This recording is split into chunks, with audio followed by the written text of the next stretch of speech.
The Blood of Dawnwalker. For many people, this is an RPG absolutely worth waiting for, coming from the studio composed of some of the Witcher 3 veterans. When it was initially announced, there was one thing that got people excited and worried at the same time. Time.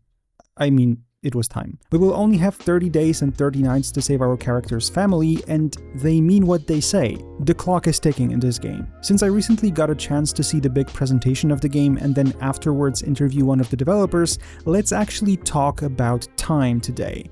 How it's going to work, why time is actually a currency in the studio's eyes, what you should be afraid of when playing the game, and how much content you'll be able to see within that time limit. Let's dive into it. If you don't remember what kind of thing the Blood of Dawnwalker is, then let me get you up to speed. The game is set in the 14th century fictional land called Vale Sangora, somewhere in the Carpathian Mountains. That initial reveal trailer shows how vampires actually decide to take over the land, on one hand offering protection to the area, but at the same time requiring blood sacrifices, for example. Our main protagonist, Cohen, becomes a vampire, but not fully. He's called the Dawnwalker, a human that can normally live during the day, but who gets his vampiric powers at night. All that comes from Cohen's silver poisoning, and that comes as a result of working in the mines, and it now prevents him from fully becoming a vampire, and it puts him in a very unique position. This means that gameplay is actually dual. During the day, you play as a human with normal speed and powers, although you do get to use magic. At night, you have special abilities that only vampires can use, and you definitely make use of that.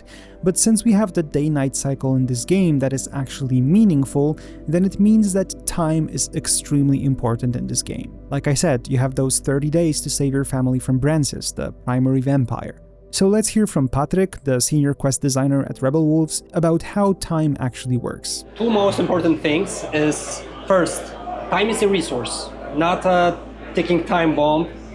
And it moves only when you want to and when you make a conscious decision to move it forward. And second, we didn't want to stress players. Because of that, we decided to make a system where the time moves only when you make certain objectives, and we always clearly communicate which objectives will push the time forward. There's a little icon near the objective within the hourglass and a number which shows how many segments the time will move, and that way the player can always know what to expect. And if he wants to explore the world, and we have a cool open world, he can do that. No, pressure with the time. The time won't move then. He can loot stuff, soak the atmosphere. So he can do that, and he can just plan that, okay, it's, past the noon, I might do some quests. I will move the time forward until, evening, but not night. Then I will explore something because there's this cool, tower or a cave, and maybe I'll find something cool there. And afterwards I'll do something, or maybe consciously skip time, because we also giving the opportunity to, at certain places, decide that I want to push the time forward. That way, you craft like your own flow, and you're not pressured. You just have to remember that time is a resource like money, and there are many instances in quests that, for example, you may bribe someone. But at the same time, maybe in this asylum where the bribing takes place, maybe there's someone who you could help with work, and that way gather information and use your time as a resource. So that's how we approach it, and I believe it will be a really good balance between making an urgency in a narrative sense, but still you can explore at your own pace and decide what you want to do, what you don't want to do. And after the 30 days, there won't be a game over. So you might want to check what will happen if I do nothing. Like, inaction is also an action in our game. Okay, so to sum things up, whenever we push the story forward, there might be choices which result in time moving forward. We'll spend it like a resource. However, there are moments in the game when you can decide whether you want to follow a certain route that will cost you your time, or maybe you want to tackle it in a different way, through bribery, and instead of spending time, you spend money. I'm actually pretty curious to see how well balanced this is going to be, because in order for this exchange to work, both time and and money would need to be of equal importance to the player. So we shouldn't be able to get too much money too quickly, because then we'd just pay our way to get out of spending time. Of course, whenever the quests give us such an option. But that obviously makes me think, can you not move time forward in this game? And what would be the consequences of that? You know, we design it in a way that I believe, maybe not each and every, but most of the quests have this, time progression. Mm-hmm. So if you do quests, you will push time. I mean, theoretically, you could just explore the valley and, don't engage in it. But at the same time, you might be weak, for example, and some places might be too hard to explore. And you need to make those quests. You need to, gain experience and level up your character. So it would be hard. But at the same time, time is in many places, like the mechanic. So it will be hard to just infinitely stay in the same, space. Okay, so what I get from that is that the day-night cycle is mostly pushed through our actions and not really on its own. So if you forget to pause your game and leave it on for a few hours, it's not going to suddenly skip you somewhere further in the timeline. There were actually games where you could abuse the flow of time. I think it was Fable 3, in which you need to decide whether you want to spend money on defenses or to make people happy, and obviously you couldn't afford both during normal playthrough, so it was there to prove the point that in order to keep people safe, you had to make sacrifices and become hated by your people. The thing was, if you left the game going and your balance was positive, you were constantly getting money in certain time intervals, so you could be very rich if you, for example, forgot you have the game running while you have a drink or 7 with your friend. But I digress. To take you a little bit behind the scenes, I actually asked Patryk about designing this element. How having to keep this time thing in mind makes working on the game different? What do they need to keep track of when doing that? Well, it's definitely a lot of headaches, but it's like satisfying kind of headaches, because it's like a puzzle, honestly. And yes, it's a big factor, and we had really many edge cases where, we saw that, okay, but what happens if time moves forward here? For example, even in the presentation, there's the cathedral, and we have time moving objective inside the cathedral. Mm-hmm. So what if player comes at the end of the day and he does that, and suddenly there's night, and at night there's Zanti with her blood guards doing the ritual? So what then? Coin just stands there awkwardly, says, hi, I will on my way. And it was something we have to tackle and figure out how we want to approach it. There were many ways, we could just not make this objective to push time. Sometimes it's a viable option if it makes sense narratively. But sometimes we see opportunities for different, branches. At this case, we figured out that there's this deacon that is in the cathedral. And if the transition happens, then the deacon approaches us and says, sorry, the cathedral is off limits at night, you have to leave, you can come back tomorrow. And he, shows us the door. So there are many instances where we have to think about it, and it's problematic, but that was the game we want to make. And we also, because of that, the dual gameplay of human Cohen, vampire Cohen, the narrative sandbox we are aiming for. Because of that, we had to basically make the game at an early stage, like a skeleton of this game, the whole quest, the whole structure. Because without it, we couldn't test the time. Yeah. And we had a lot of iterations of how it will work, what should move the time forward. There were many changes, and at the end of the day, that was what we settled on, the objectives that move time. And it started working, and it's still it made some problems, but they were solvable. But that also makes me wonder, if time works as a resource in terms of your main quest, which is saving your family, do we have the other side of the time coin working as well? I mean, are other quests time sensitive, and can you fail them by moving the time forward doing something else? There are instances of stuff like that. It depends on the quest. Like sometimes we feel like it shouldn't matter, give the player the space. Mm-hmm. but there are some instances of something urgent happening, and it's implied that, you know, this guy won't be waiting forever for you to come over. So if you ignore it and skip the time too much, things may, you know, go their own way, but we don't want it to be a quest failed situation. We give different options to find a solution. But yes, that's definitely something we are doing. We don't do stuff like, for example, if you're at the tavern at the fourth night, cool stuff happened, but if you're not there, then boo-hoo. Like, we want to inform the player. Like, he has to encounter something, engage in it, and only then, you know, a situation may be influenced by time. Like, it waits for the player to be discovered, and then the time may matter or not. It depends on the situation. Okay, so this puts some things at ease. Though there is this worry still that spending time that is such a valuable resource might make some players really afraid of spending it.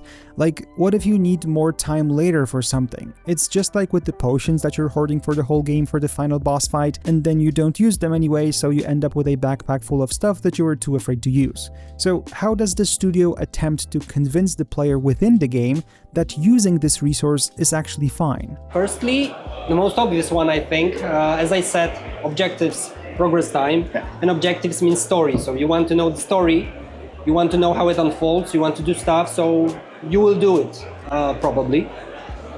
Second, you could see the presentation. Sometimes during dialogues there are options that move the time forward. And you might think, why would I do that? But the thing is, and I think we will teach it to the players at an early stage in the prologue and stuff, that sometimes spending this resource might be useful because you might uncover a different quest branch. You might gain access to some things differently.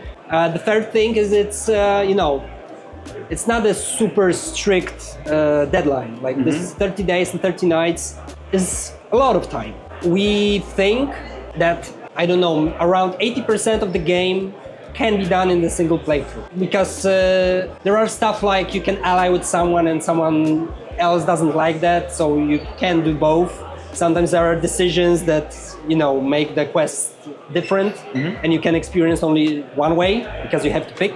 Besides that, you could do like around 80%. Replayability is obviously a big thing for us, and I think it will be fun to see how players approach things differently.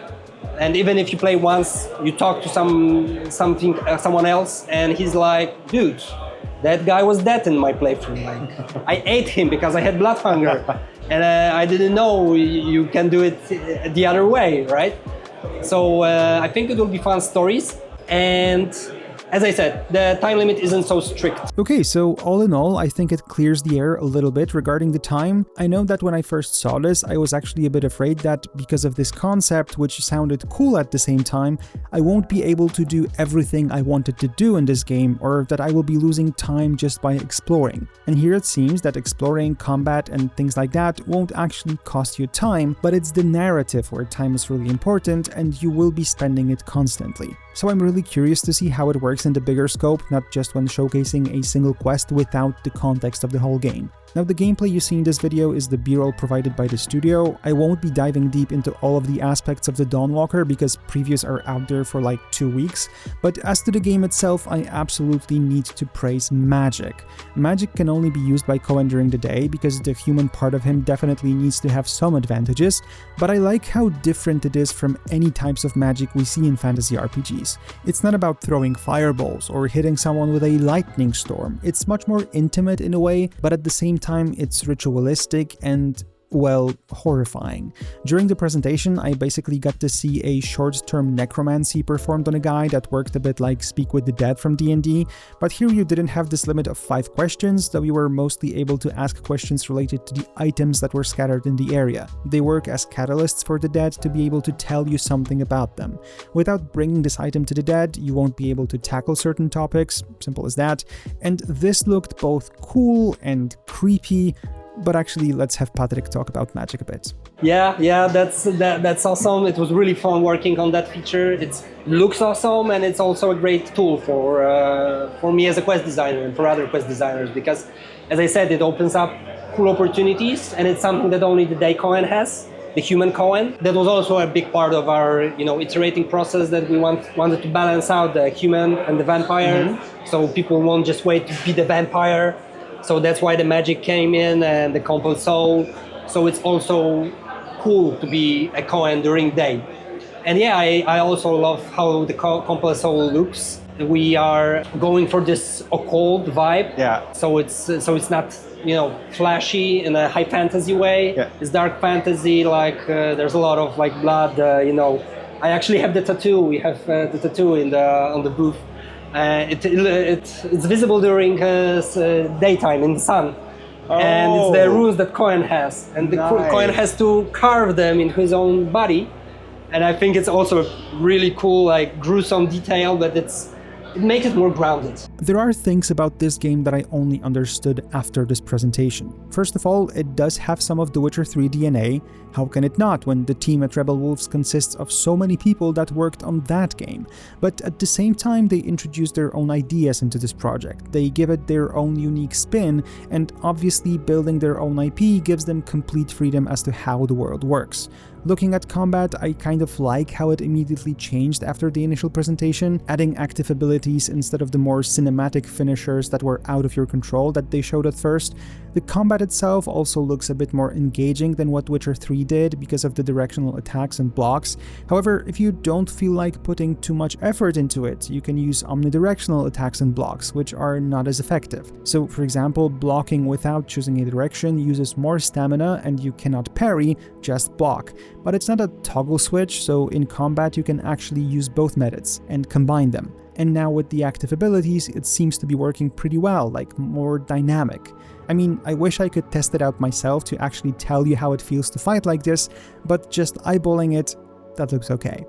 Also, you need to remember that while CD Projekt Red had the resources to make The Witcher 3 as big as it was, has even more resources to make The Witcher 4 even bigger and bolder now, for Rebel Wolves it's their first game, so they're very careful when it comes to the scope of the game. According to the interview that Games Radar had with Patryk, the average playthrough should take about 40 hours, so it's not going to be a huge couple of 100 hours open world quadruple A experience, but instead a layered game where they can showcase what they want to bring to the RPG table. And for now, it looks really promising. But obviously the question remains how far in production the team actually is. Well, we are approaching beta, but it's still pre-beta. Yeah.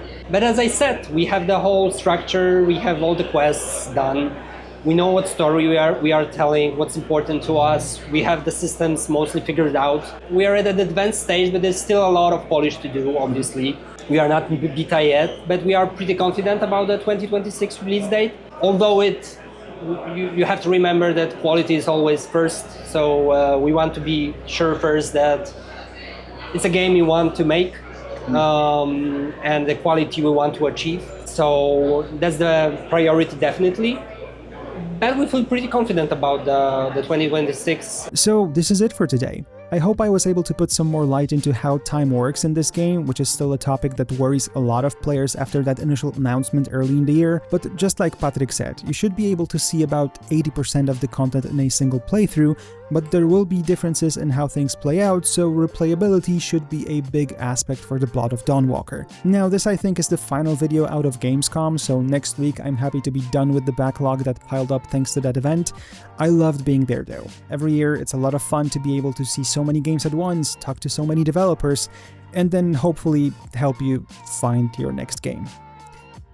Was it smooth? I don't think so. I still gotta work on that one.